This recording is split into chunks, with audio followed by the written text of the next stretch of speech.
Hey everyone, Tony D with another hot take. This one on State of the Union. And I'm going to try to make this fast because I keep making too long videos and then my battery dies and it all goes to hell.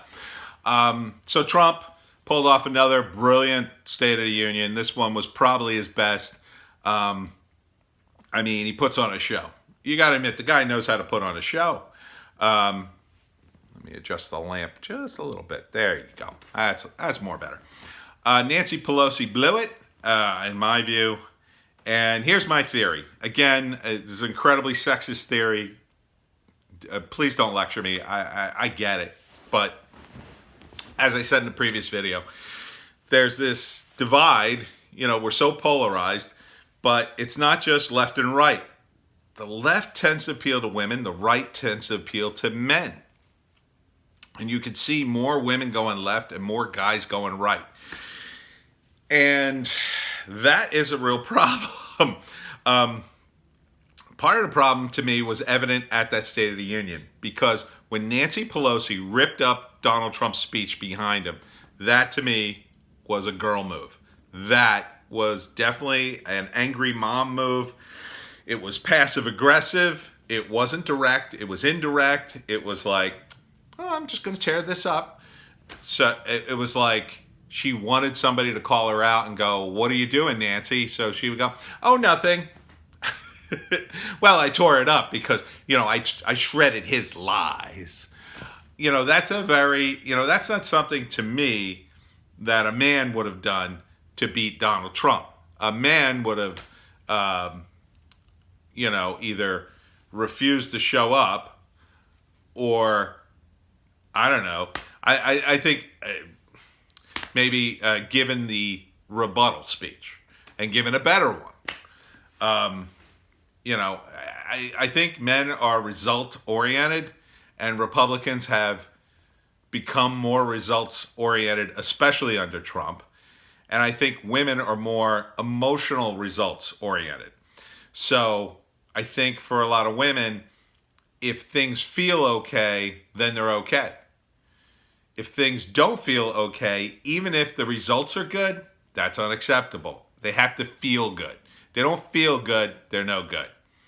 So, and I'm not saying that women are stupid and they're blinded by emotion completely. I'm saying that kind of dictates her strategy. That was Nancy Pelosi's strategy, to kind of be a passive-aggressive bitch. And she wore a white suit, and the gallery wore the white suit, and they kind of booed Trump in a couple of places or chanted or whatever the hell they did. And it didn't work because Trump just ignored them, just steamrolled them, because he's results-oriented and their approval is meaningless to him. Their emotions were meaningless to him. They're saying, we're upset, we're upset, we're upset. He's just going on and ignoring them. That's what grown-ups do. And I think if the Democratic Party continues these female-centric strategies, they're going to just continue to lose because they're not going to provide the actual results they need. This feeling that, like, you can keep saying that you're certain things, but it doesn't make it true. You have to show us. Trump has shown us results. He can point to the economy and he could say, see, I made the economy better. Now, you could argue how he made it better wasn't the best way, or that's going to cost us later. Those are all sensible arguments. But if you're just going to yell at him that he's a racist, or that he's tearing the country apart, or that he's destroying the fabric of democracy, that's all hyperbolic nonsense. Again, and that appeals to emotion. I've got a really strong economy, the best ever, lowest unemployment. Democracy dies in darkness. What am I supposed to say to that? People want results. They want tangible results, especially from their government. What Nancy Pelosi did isn't tangible. It's just a feeling. I felt angry, so I tore up his speech. Doesn't do anything. doesn't actually provide any results. We yelled at him. So what? You're not the president. You wore some pins. I saw ERA now on somebody's lapel. But, wearing a bunch of white suits doesn't do anything. Negotiating does something. Like, they could have walked away from this administration with something. We're going to impeach you because we feel you abused your power and everybody says so, and we're going to get all these people that say so. Well, did you actually read law? Have you looked at the previous presidents and what they did and how they pretty much did the same thing? Can you do this with the hypocrisy of Joe Biden's actions? No, you can't. And looking at this on the outside, without Trump derangement syndrome, it's obvious to me that your credibility is shot. If you had not started this, if you started the impeachment trial, if you had spent 3 years working with Trump and then started the impeachment proceedings, people would have listened to you because you would have had credibility. You go, well, we worked with Trump for a long time, but now we feel he's gone too far. Then people would have said, oh, okay, well, why do you think that? But when you spend 3 years screaming, he colluded with Russia, he colluded with Russia, he colluded with Russia, and then 3 years later you're like, he's done something in the Ukraine now. Well, what about the Russian thing? That doesn't matter now. We couldn't prove that, but now Ukraine. There's no credibility there. And now you're going to impeach him again? This sets an incredibly bad precedent. What is going to happen when you get a Democratic president, probably like 15, 20 years down the road, and you have a hostile Republican Congress that wants to tear him down? Oh, well, you're probably going to get yourself a guy like Mitch McConnell, who's really good at using the rules, and the Republicans are really good at that, and they'll actually get further in the impeachment than the Democrats do, because the Democrats a lot of times fold under pressure. Please see Bush. George W. Bush, they could have stopped him. They could have stopped his little war in Iraq. They could have repealed the Patriot Act or tried to stop him, but they didn't. They got called, terrorist sympathizers, and they folded like a house of cards. So imagine that Congress facing the impeachment of their own president and folding like a house of cards because the Republicans are calling them names. That's just, that's not an unrealistic scenario. So, Democrats, you lost this one. I mean, you couldn't have lost it any worse. It was just a humiliating defeat. I know you're on Twitter patting each other on the back, saying, wow, Nancy Pelosi was so daring and brave to rip up his speech. She really wasn't. That's nonsense. And again, incredibly sexist, I know, but Twitter, to a large extent, has that emotional validation that appeals to women. You can say all the things you want on Twitter. You don't actually have to do anything. Ooh, I love this Birds of Prey movie. It's so woke and full of feminism. I can't wait to see it. You don't actually have to go see it. And that's what's happened with every woke comic and movie and book.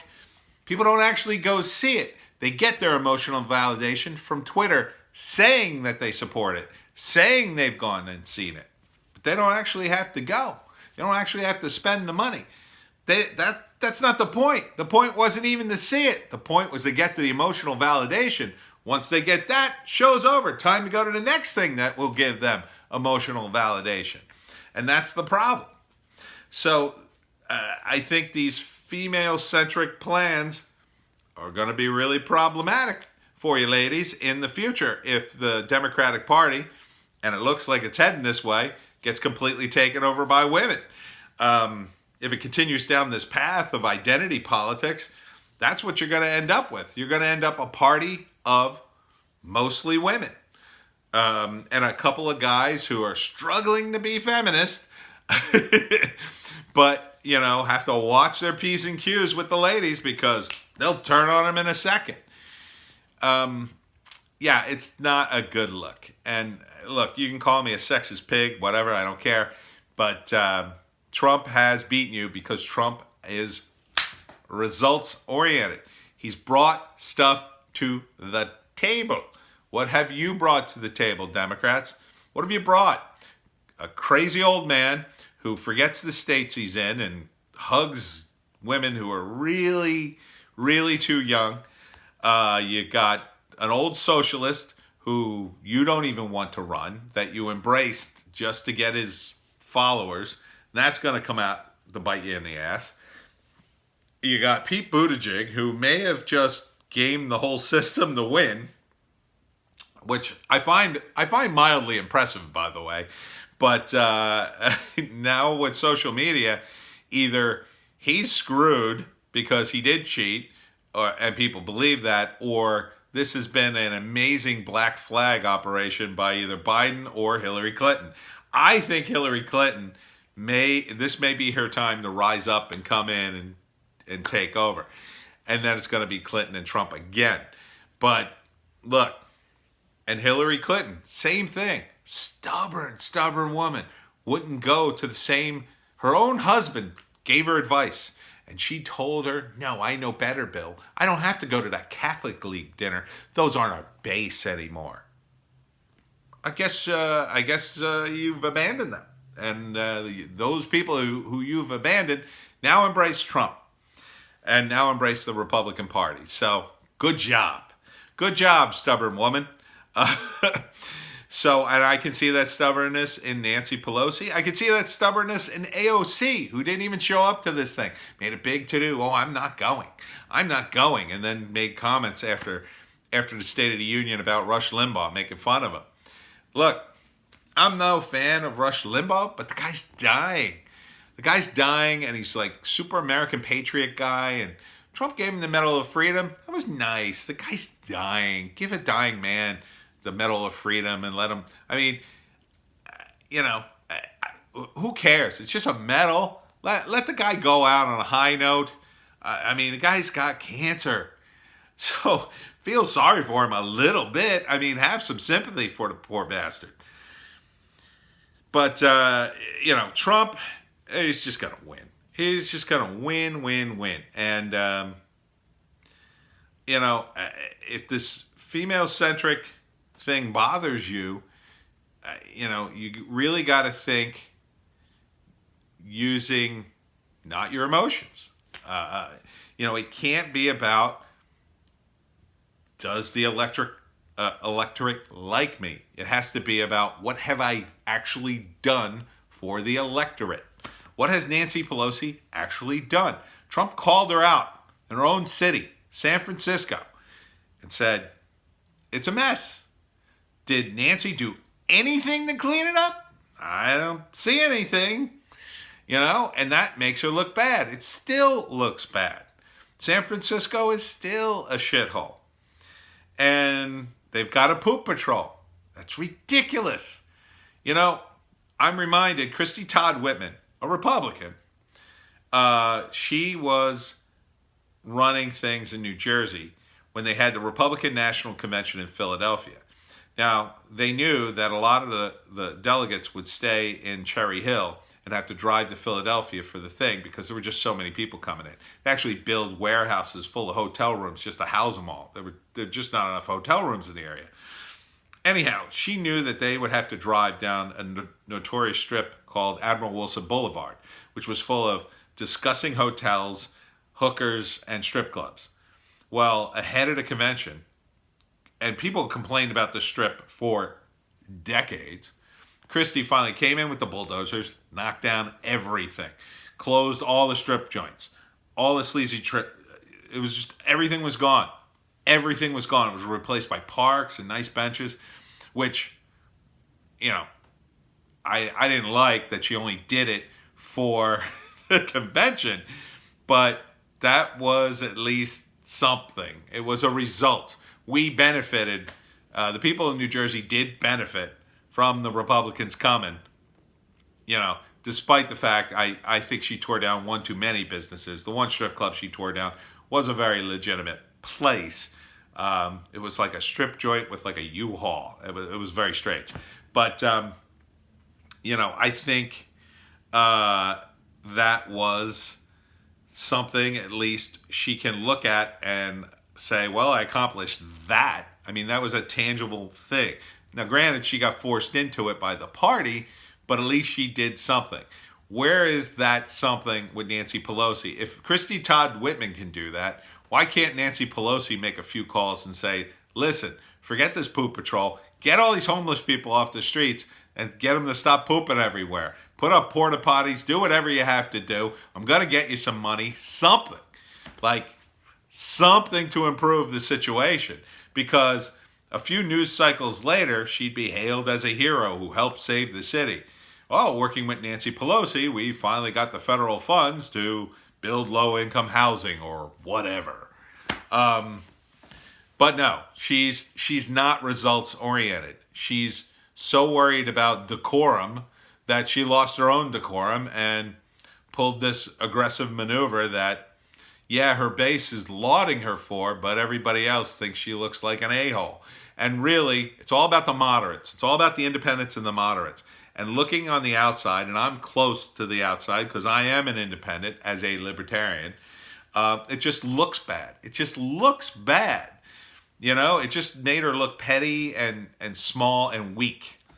And you want to look strong. A strong person wouldn't need to rip up his speech. A strong person would have applauded everything that a normal person would have applauded because they would have been confident that the rebuttal would put Trump in his place. A weak person's like, oh man, we're losing this thing. We're losing it. I got to do something. I'm going to tear up his speech. That's weak, in my view. So stop being weak, Nancy, or just retire. I mean, I think you're like 80 years old. I think it's time. I think it's time to retire. You know, enjoy your salad days and enjoy your money. Go on vacation and have fancy drinks and talk about your legacy. Get out before you're kicked out. And I think as Speaker of the House, after this, you may very well be kicked out.